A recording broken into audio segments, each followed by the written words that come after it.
로마서 8장 14절에서 17절. 자, 이쪽에도 자리가 있습니다. 오셔도 됩니다.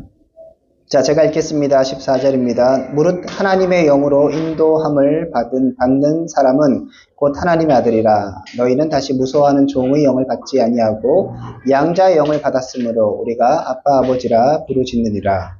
성령이 친히 우리의 영과 더불어 우리가 하나님의 자녀인 것을 증언하시나니 자녀임은 또한 상속자 곧 하나님의 상속자요 그리스도와 함께한 상속자니 우리가 그와 함께 영광을 받기 위하여 고난도 함께 받아야 할 것이니라. 아멘. 자, 구원에 대해서 계속 얘기를 하고 있거든요. 그래서 우리 리마인드를 한번 해보면 먼저 구원이란 것이 어떤 것인가 해서 지난 첫 시간에는 죽었다가 살아나는 것에 대해서 얘기했습니다. 그래서 구원받았다는 건 완전히 죽은 상태에서 생명을 얻는 것이다. 그러니까 구원받지 않는 사람들은 죽은 상태이다라고 말씀드렸어요. 지금 뭐 살아서 걸어 다니고 있고 뭐 삶을 영위하고 있지만 그런 것은 하나님 안에서 있지 않을 때는 죽었다는 것이죠. 죽었다는 그 의미가 없는 거잖아요. 그거 마찬가지입니다. 그러면 내가 지금 살아가고 있는 건 예를 들어서 죽은 사람이 부자예요. 재벌이에요. 그렇지만 구원 안 받은 사람이 재벌이고 부자이고 뭐 아무 문제가 없어. 자녀도 잘 되고 뭐 이렇게 돼요. 그렇지만 그들은 죽었기 때문에 nothing이에요. 근데 우리는 뭐 때로는 고난이 있을 수 있죠. 때로는 뭐 문제가 안 풀릴 수 있습니다. 뭐 여러 가지 어려움들이 있을 수 있죠. 하지만 내가 하나님의 자녀이기 때문에 난 살아있는 존재인 거죠. 살아있고 생명이 있고 그 생명은 단순하게 이제 우리 뒤에 보겠지만 그냥 헐떡헐떡 숨을 헐떡헐떡거리면서 겨우겨우 살아가는 그런 존재가 아니라 정말로 생명이 주어지는 존재인 거죠. 구원이라는 건 이렇게 값지고 우리의 삶을 완전히 바꿔놓는 어떻게 보면 1대1대 이제 대변혁의 순간입니다. 근데 이제 여기에 쓰신 분들 중에는 대부분은 오래 전부터 예수를 믿었던 뭐 그런 상황, 기독교 뭐 분위기 뭐 이렇게 되면 내가 구원받았다는 게 시점적으로 뭐 크게 이렇게 울림이 없을 수 있는 거죠. 그럼에도 불구하고 내가 구원받았다는 건 죽음에서 생명으로 나는 죽었던 자이지만 하나님께서 나를 살려주셨고 말 그대로 살아있을 수 있게 하셨다. 이런 것들을 이해하고 인지하는 게 필요합니다. 또한 우리가 구원받았으면 살아있는 존재인데 이 살아있는 존재가 중립적인 존재가 아닌 것이죠. 하나님과의 화평을 누리게 된 거예요. 예전에는 하나님의 원수였죠.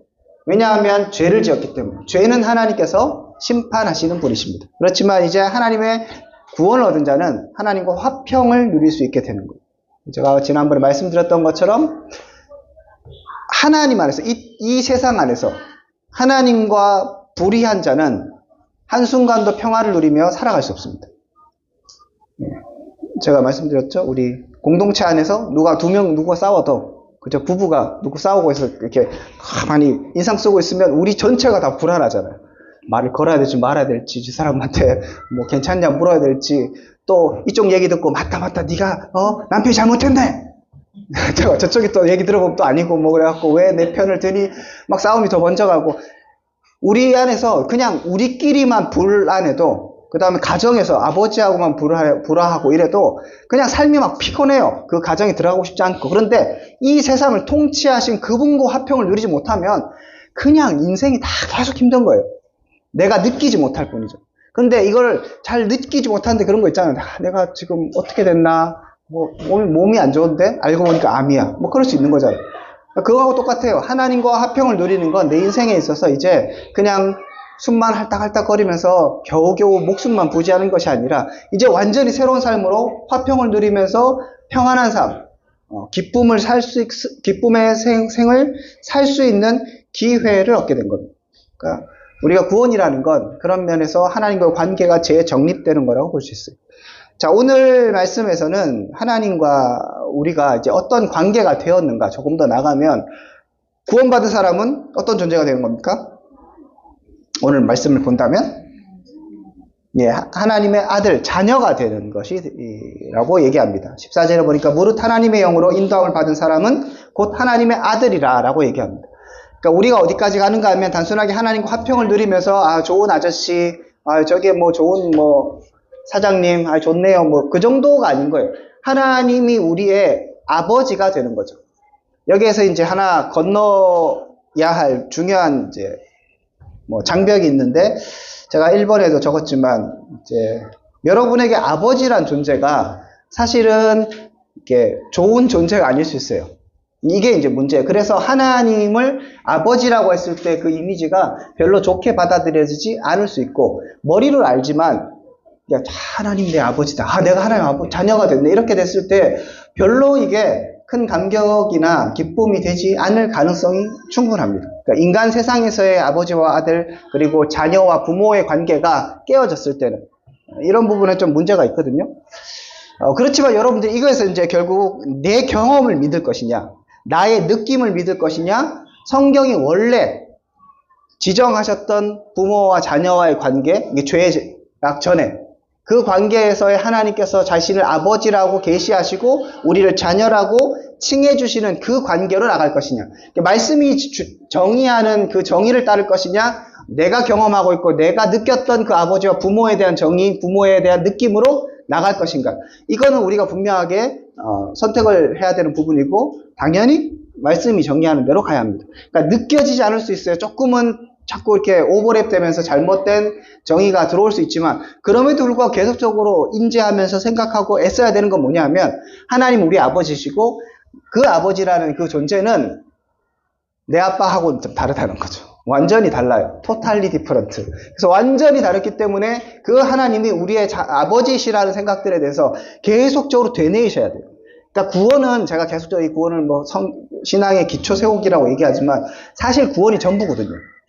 구원이 인생에 있어서 모든 신앙이 그냥 전부예요. 그렇지만 이걸 너무 기초라고 생각하고 난 다 뗐다고 생각하는데, 곰곰이 되짚어보면 난 하나님과 화평을 누리고 있는가? 난 정말 죽음에서 생명을 얻은 자로서의 기쁨을 누리고 있는가? 오늘 말씀처럼 내가 자녀로서의 삶을 살아가고 있는가? 이 질문에 예스라고 대답 못하면 아직 기초를 다시 해야 되는 거죠.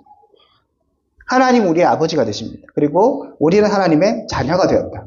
여러분들이 혹시라도 이 부분에 있어서 왜곡되이 다가온다면, 그렇다면 이제 성경 말씀, 그리고 원래 하나님께서 인간에게 베풀어 주시고자 하셨던 그 부모와 자녀와의 관계로 돌아가셔야 됩니다. 혹시라도 엄한 가정에서 이제 인생을 지금까지 뭐 3, 40년 사신 분들은 하나님 아버지 하면 좋다가도 나의 행동 거지에 따라서 나를 뭐라 하시거나 혼날 그런 좀 두려운 대상으로 생각하기도 해요. 이제 그런 게 아닌 거죠. 또 우리 아버지는 기분파야. 어떨 때 좋을 때는 막 용돈도 막 주다가, 어떨 때는 뭐 상도 막 뒤집고 뭐 이러면 아버지는 왠지 모르게 내가 신뢰할 대상이 아닐 수 있는 거죠. 내가 아버지 어떻게든 만족시켜 드려야 될 것 같고. 그런데 아버지는 지금 하나님 아버지라는 것은, 그리고 우리가 아들 되었다는 것은, 그런 존재와는 전혀 다르다는 것을 일단은 여러분들이 머릿속에 넣고, 이건 끊임없이 내 인생과 계속적으로 살아가면서 극복해야 될 대상이긴 합니다. 자, 어쨌든 우리는 하나님의 자녀가 되었어요. 그러니까 보시면 완전히 죽었던 존재에서 생명을 주셨습니다. 이것도 정말 대단한 거예요. 그런데 그런 생명을 준 것으로 끝난 게 아니라 화평을 주신대요. 예전에 원수였거든요. 그런데 원수를 살려주셨고, 살린 거에서 그리고 나서 이제 나하고 잘 지내자라고 화평을 주신 거예요. 그 화평을 주신 것 뿐만 아니라 이제 한 단계 더 나가서 너는 내 자녀라고 해 라고 말씀하신 거죠. 그러니까 우리의 이 구원 전과 구원 후, 구원 받은 사람과 구원 받지 않은 사람의 이 신분의 차이는 완전히 다른 겁니다. 하늘과 땅 차이라고 해도 설명이 안 될 만큼 그렇게 엄청난 차이가 있는 것이죠. 이런 부분에 있어서 그러면 우리가 하나님의 자녀가 되었다는 것이 도대체 어떤 의미가 또 있는가를 볼 필요가 있는데, 15절에 보면 너희는 다시 무서워하는 종의 영을 받지 않는다고 얘기하죠. 대비가 되는 개념이 종의 영과 양자의 영입니다. 그래서 우리는 일단은 이것도 뭐 한번 생각해 보실 게, 양자가 되었잖아요. 그러니까 우리는 생득적으로 하나님과 다른 존재예요. 피조물에. 이건 분명합니다. 그러니까 예수님은 하나님의 아들이시고 우리는 양자죠. 그런 신분의 차이가 있어요. 그렇지만 뭐 이런 거 있잖아요. 예전에 그 로마 시대나 이런 거를 배경으로 하는 드라마나 뭐 영화를 보면 양자가 되면 실제 친자하고 똑같아요. 마음적으로 뭐 좀 다를 수 있어요. 부모하고 뭐 그런 건 있지만 권한이나 모든 것에 있어서는 예전에는 동등합니다. 그러니까 우리를 하나님께서 그렇게 자녀 삼아 주셨다는 것은 이제 말 그대로 예수님하고 브라더가 되는 거죠. 그래서 아주 친한 사이가 될 수 있을 그런 것까지 부르신 거예요. 그런데 너희는 다시 무서워하는 종의 영이 아니기 때문에, 그러면 반대로 얘기하면 양자의 영은 어떤 영입니까? 무서워하지 않는 거예요. 그래서 여기서 얘기하는 게, 우리가 이제는 하나님을 뭐라 불러요? 아버지 하면 약간 이제 격식을 갖춘 거죠. 그렇지만 아빠라고도 부를 수 있는 거예요.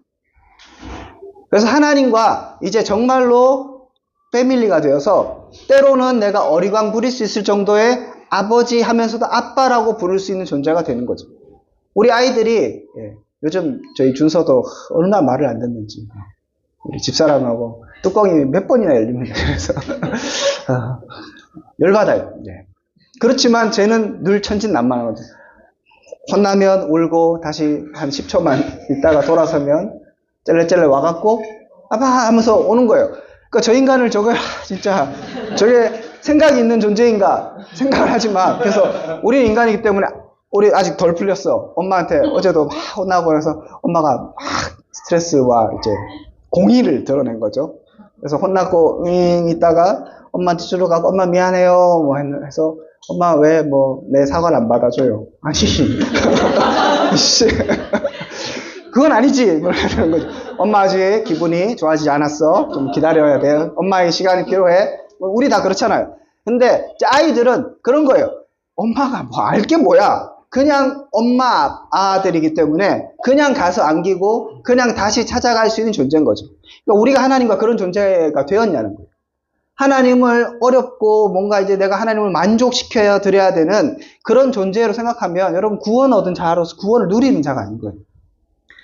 여러분 보시기에 제가 되게 자유분방하잖아요. 자녀의 권세를 아주 백분히 누리고 있습니다. 하나님 앞에서 나는 자녀가 되었기 때문에 뭘 해서 만족시키는 것이 아니라 자녀로서의 만족이 있는 거예요. 그리고 나서 이제 자녀로서의 삶을 살아가는 거죠. 성숙이 필요한 건 분명히 맞아요. 그렇지만 우리는 아버지라고 부를 수 있는, 난 양자니까 그냥 아버님, 아이고 양자 삼아줘 감사해요, 그런 존재가 아니라 아빠라고 부를 수 있는 존재인 거죠. 하나님과의 관계는 화평을 이루고 평화를 이뤘다라고 볼 수 있습니다. 그래. 뭐 이렇게 설명해줘도 뭘 알겠어요, 그죠? 오늘 뭐 예배 드리고 있다 해도 뭐 아무런 관심이 없어요, 그죠? 그러니까 하나님 우리에게 늘 말씀하세요. 이렇게 살면 안 돼, 저렇게 살면 안 돼. 그렇지만 우리는 아무 생각이 없어요. 그래서 막 또 하다가 또 죄지어가고 하고 또 가고 뭐 잘못하면 하나님께서 용서해 주시고 받아주시고, 그랬다가 또 좀 사는 것 같다가 또 하면서 가고. 그렇지만 우리는 이제 뚜껑이 열리지만 주님은 자비와 은혜와 풍성하신 하나님이잖아요. 받아주시는 것이죠. 그러므로 여러분 자녀의 특권을 누리시기를 바랍니다. 자녀로서의 특권, 자녀로서 내가 누릴 수 있는 기쁨과 감사와 평안 가운데 살아가셔야 돼요. 이걸 못 누린 사람들이 율법주의자들인 거죠. 열심히 살아야 되고 애써야 되고 힘써야 되는 거예요. 그게 분명히 해야 되는 부분이 있죠. 그렇지만 이걸 의무로 하는 것이냐, 나의 특권으로 누리는 것이냐, 완전히 다른 겁니다. 자, 그래서 17절에 보면 이렇게 얘기해요. 자녀이면 또 뭘 누려야 된다고 하냐면 상속자라고 얘기하는 거예요.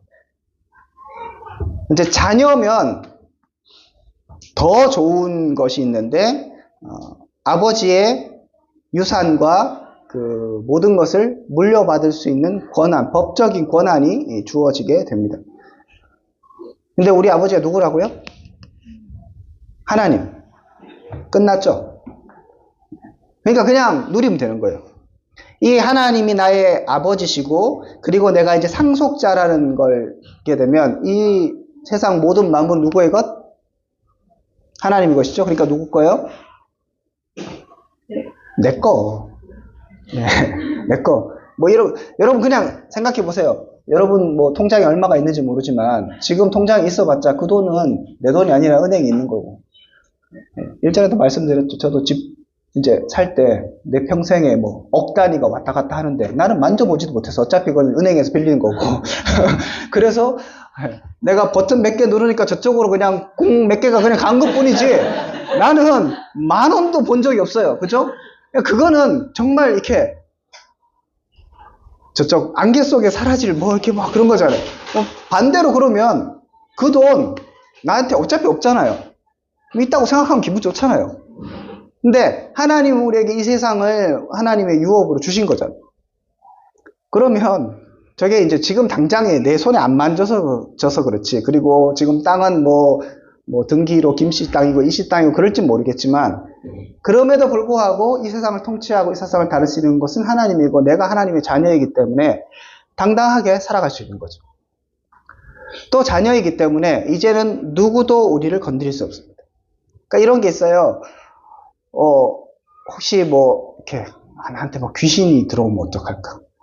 이런 생각을 할 필요가 없어요. 왜요? 자녀이기 때문에. 내가 어떻게 좀 잘못될 수는 어떻게 할까? 그런 생각을 할 필요가 없어요. 왜? 자녀이기 때문에. 사단은 우리에게 아무런 권한을 행사할 수 없습니다. 그러니까 두려워하지 마세요. 잘못된 그런 신학 중에 하나가 가게에 흐르는 저주 뭐 이런 거거든요. 그래서 가게에 흐르긴 뭘 흘러요? 내가 하나님의 자녀가 됐으면 가게가 바뀐 거예요. 그렇기 때문에 나에게 세상의 어떤 것도 정죄할 수 없습니다. 그리고 나에게 어떤 것도 권한을 제시할 수 없어요. 난 하나님의 자녀이기 때문이죠. 누리셔야 합니다. 그리고 조금은 당당해지실 필요가 있어요. 뭐 이 세상의 공중권세 잡은 자, 그래서 사단이 이 땅을 뭐 통치한다고 하지만 그럼에도 불구하고 우리가 하나님의 자녀이기 때문에 승리할 수 있는 거죠. 혹시라도 뭐 어려움을 당할 수 있어요. 하지만 뭐 그까이 거, 뭐 약간 그런 거라고 생각하세요. 우리 신부를 숨기고 있는 재벌집 그 알잖아요. 자녀인 거예요. 그래서 인턴 사원하고 있는 거예요. 계속 신분을 좀 숨겨야 되는 안타까움이 있긴 하지만 그럼에도 불구하고 죽으면 천국 가면 이제 신분이 밝혀지는 거예요. 약간 길어요. 여기 인턴 기간이 좀 길어서 이걸 누리는 게 잘 안 와닿을 수 있어. 하지만 이 땅은 나그네요. 이 땅에 끝이 있는 거죠. 그 기쁨 속에서 내가 정말 신분을 그렇게 느끼고 있으면 고난은 고난으로 느껴지지 않고 고난은 나에게 필요한 하나의 단계라고 생각하죠. 아, 내가 후계자로서 수업을 해야 되는데 그래, 지금은 욕도 좀 들어야지. 그래. 이런 거 하고 와, 저 사람 나 자를지 몰라. 어떡하지? 전전긍긍하면서 그 사람이 나를 어떻게 인생을 어떻게 할 것이다. 뭐 이렇게 하면서 두려워 떠는 거하고는 완전히 다른 거예요. 기분이 나쁠 수 있죠. 그렇지만 참아낼 수 있는 건 내가 성격이 좋기 때문이 아닌 게 사실을 알고 있기 때문에 내가 누구인가 알고 있기 때문이고 내 하나님, 내가 아버지가 누구인가를 알고 있기 때문인 거죠. 그러니까 좀 어깨를 피시고, 그죠? 그리고 우리의 자녀들에게도 이런 것들을 가르쳐 줘야 되는 거죠. 지금은 뭐 속상할 수도 있고 애가 공부를 못할 수 있어요. 정말 마음이 아프겠죠, 그죠? 제가 뭐가 될까? 뭐 신경 쓸 필요 없습니다. 걔도 하나님 자녀고 호적이 약간 꼬이긴 하는데 걔도 하나님 자녀고 나도 하나님 자녀이기 때문에 결국은 형제 자매가 되는 거잖아요. 지도 하나님의 자녀로서 하나님께서 책임지실 것이고 나도 하나님 자녀로서 책임지실 거예요. 그러니까 내가 아이를 육신의 부모로서 케어하긴 하지만 하나님이 돌보시는 것이지 내가 돌볼 수 있는 게 아니에요. 내가 영역을 넘어서는 부분이 있는 거죠. 그것도 인정하셔야 되는 거예요. 하나님이 아이들을 통치하시고 아이들을 다스리신다. 그리고 그분 앞에 아이들을 올려드리는 것이 필요합니다. 자, 그런데 한 가지 이제 더 덧붙여야 될 것이, 거기까지는 진짜 이제 땡큐인데, 17절 후반부에 보면, 그리스도와 함께 상속자니 우리가 그와 함께 영광을 받기 위해서 뭘 받아야 된다고요? 고난도 받아야 된다고요. 이게 이제 인턴십 할 때 약간 그런 거예요. 여러분 재벌집인데 지금 신분을 숨기고 그러고 있는 거예요. 그러니까 고난을 받아야 되는 거죠.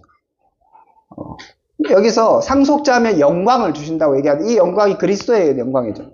하나님께서 높이시는 그 영광까지 우리를 영광스럽게 하십니다. 그 영광을 위해서는 우리는 계속적으로 성화라는, 계속적으로 성숙해 가야 하는 단계가 필요한 거죠. 이 단계 속에 단계를 하나씩 밟아가는 겁니다. 그런데 성경이 얘기하는 것처럼 현재의 고난은 장차 올 영광과 좋게 비교할 수 없다고 얘기하고 있어요. 고난이 있겠죠. 어려움이 있겠죠. 하지만 이것을 통해서 난 성장하게 되고 하나님의 자녀로서의 삶을 누릴 수 있게 되는 겁니다. 우리 인생도 마찬가지입니다. 하나님의 자녀에겐 실패는 없어요. 그죠? 우리 자녀들에게 특별하게 내가 지금 아버지로서 토탈 케어를 해주는 그 순간에는 아이들에게 실패가 없는 것과 마찬가지입니다. 모래성을 쌓고 아이들이 막 놀아요. 그거 무너져도 아무 상관없어요. 그죠? 오늘 우리가 살아가는 모든 인생 가운데서 실패할 수 있어요. 어려움이 있을 수 있습니다. 때론 싸울 수도 있고요. 때론 정말 세상 사람들이 이렇게 손가락질 할 만한 그런 실수를 할 수도 있어요. 그럼에도 불구하고 우리가 다시 일어설 수 있는 것은 하나님의 자녀이기 때문에 이 자녀임의 이 권세와 이 능력과 이 모든 것을 우리가 어떻게 보증받느냐에 있어서는 조금 이제 어려운 말로 성경이 인정하신 것으로 됩니다. 성경에 보면 14절에 무릇 하나님의 영으로 인도함을 받는 사람은 그 다음에 16절에 성령이 친히 우리의 영과 더불어 우리가 하나님의 자녀인 것을 증언한다고 얘기합니다. 내가 하나님의 자녀가 된 것은 무슨 표를 받는 게 아니에요. 어떻게 내가 달라졌다고 내 삶이 달라지면 내가 잘 살게 되면 내가 어떻게 좀 성숙의 단계가 있으면 한 5단계까지 이루면 하나님의 자녀가 되는 게 아니라 그냥 자녀를 삼아주세요. 그리고 성령이 그냥 그것을 인정해 주시는 거죠. 성령이 하나님이시죠. 하나님의 인정으로 나오는 겁니다. 결국은 그러면 다시 돌아가면 내가 어떻게 하나님의 자녀를 알게 되는가? 하나님과 화평을 누리지 못하는 자는 그 자녀됨에 대해서 인식을 못하는 거예요. 자녀가 되었을지 모르겠지만 성령이 인치신 것에 대해서 인식을 못하는 거죠. 인식을 못하면 자녀로서의 특권이나 자녀로서의 삶을 살지 못하는 거예요. 결국 하나님의 백성이면 하나님과의 관계가 바로 서야 되는 것이고요. 하나님의 관계가 바로 선 자는 성령의 조명을 통하여서 내가 하나님의 자녀인 것을 스스로 깨닫게 되는 거죠. 이건 누가 얘기해 주는 게 아니에요. 여러분도 마찬가지입니다. 여러분이 어떠한 삶을 살아가던 간 상관없이 결국에 가서 종착점은 내가 여전히 하나님의 자녀로서 하나님과 오늘도 교제하고 하나님과 함께 하고 있는가, 이 문제에 있어서 결국 하나님의 자녀됨의 은혜를 누릴 수 있게 되는 겁니다. 오늘은 자녀됨에서 얘기를 했는데 조금 더 덧붙이자면 오늘 여기 본문에서 자꾸 얘기하는 것 중에 하나가 하나님의 영으로 인도함을 받는 자예요.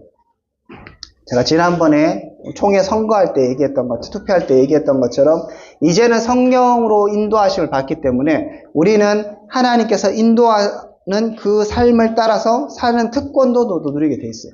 이건 또 다른 얘기니까 나중에 또 살펴보기로 하고, 어쨌든 하나님의 자녀입니다. 이 자녀됨은 우리에게 엄청난 특권을 주는 놀라운 신분의 변화이다. 그리고 이 자녀됨은 하나님의 상속자로서의 삶을 살아갈 수 있는 것이다. 그러므로 우리는 이제 아버지를 때로는 아빠라고 부를 수 있어요. 한 번씩 어리광도 좀 부리세요. 힘들면 힘들다 얘기하세요. 준서도 마찬가지죠. 약속을 하죠. 지킵니까? 안 지켜요. 예. 그런데 아잉 해요. 해주세요. 해주시면 안 돼요? 이렇게 또 굉장히 또 예의를 갖춰서 해요. 그러면 또 아버지의 마음이기 때문에 규칙이 중요하죠. 그렇지만 그 규칙이 허락하는 유도리의 범위 내에서 해주는 거예요. 그래, 내가 분명히 얘기 이렇게 했지, 우리 이렇게 약속했지. 그렇지만 오늘 네가 정말 하고 싶으니까 내가 요거 해줄게. 하지만 원래는 안 되는 거야. 이렇게 해주잖아요. 때로는 힘들면 하나님 앞에 어리광을 부리세요. 못하겠어요. 얘기하세요. 말씀 못 읽겠으면 좀 너무 오래 가면 안 돼요.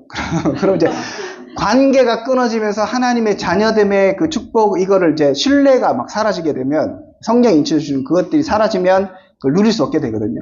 그렇지만 때로는 내가 아빠라고 부를 수 있는 그 자리까지 나갈 수 있어야 됩니다.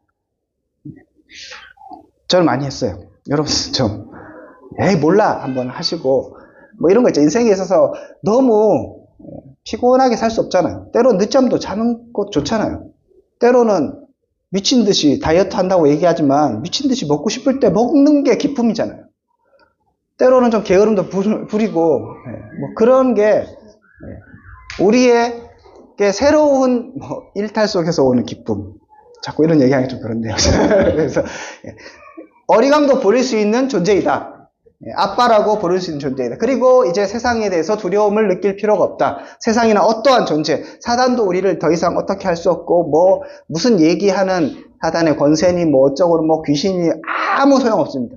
여러분들을 하나님께서 지켜주신다. 그리고 우리 인생 실패가 없다. 하나님 안에서 우리는 이제 고난, 언더커버 요원입니다. 그래서 그냥 사시면 즐겁게 사시면 된다. 자, 그래서 여러분들이 한 분 한 분이 하나님의 자녀됨의 축복을 누리시기를 바라고요. 더 나가면 한 가지 더는 이제 저는 몰라요. 여러분들이 자녀인지 아닌지는 몰라요. 저는 함부로 구원의 확신을 얘기해 주지 않습니다. 하지 않습니다. 항상 의심해보고 항상 다시 돌아보라고 하는 것이 여러분 인생에 여러분의 신앙생활에 더 좋기 때문입니다. 아직 내가 이 하나님의 자녀됨에 대해서 잘 모르겠다면 고민하셔야 돼요. 이게 기본이고 전부이기 때문이죠. 그래서 그 자녀됨으로 나아가시면 됩니다. 이게 되면 인생은 아까 얘기했던 모든 것이 끝나는 거예요. 생명을 얻고 화평을 얻고 자녀됨을 받고 상속자가 되고 그래서 영광을 얻으면서 부수적으로 고난까지도 당당하게 얻을 수 있는 그런 존재가 되는 겁니다. 그러므로 여러분이 혹시라도 구원의 확신, 하나님에 대한 자녀됨에 대해서 잘 모르겠다면 이 부분에서 진지하게 고민하시고 이 공동체 내에서 말 그대로 답을 찾아가셨으면 좋겠어요. 그런 은혜가 여러분들 있기를 주님으로 축복드립니다. 혹시 뭐 질문 있으면? 하나님의 자녀들은 어떻게 알아요? 성령의 감동? 예, 성령이 친히 우리의 영과 더불어 하나님의 자녀인 것을 증언하신다고 얘기하죠. 그러니까 이게 굉장히 너무 막연한 것 같은데 그래서 아는 놈은 아는 거예요. 이건 설명이 안 돼. 아는 놈만 아는 거예요. 하나님이 말씀을 해주세요. 아는 놈만 알아요. 제가 얘기하잖아요. 그래서 모르겠다 하면 그냥 알아보면 돼요. 이거를 내가 지금까지 신앙생활 한 게 얼만데 구원의 확신, 하나님의 자녀됨 모르겠어? 이거에 대해서 두려워할 필요도 없어요. 모르면 다시 점검하면 되는 거예요. 이건 부끄러운 일도 아니고 이거가 안 되면 아무것도 안 되는 거기 때문에 그냥 다시 시작하면 돼요. 그리고 내가 하나님의 자녀임을 하나씩 챙겨가시면 되고요. 그 다음에 과거에 내가 하나님 앞에서 받았던 그런 삶의 여정을 보면 분명히 답이 나올 겁니다. 지금 상태나 나에게 느껴지는 것에 주목하지 마십시오. 하나님 지금까지 내 삶을 어떻게 인도하셨는가를 보면 되는 거죠. 그렇지 않을까요? 혹시 또 질문 있으십니까?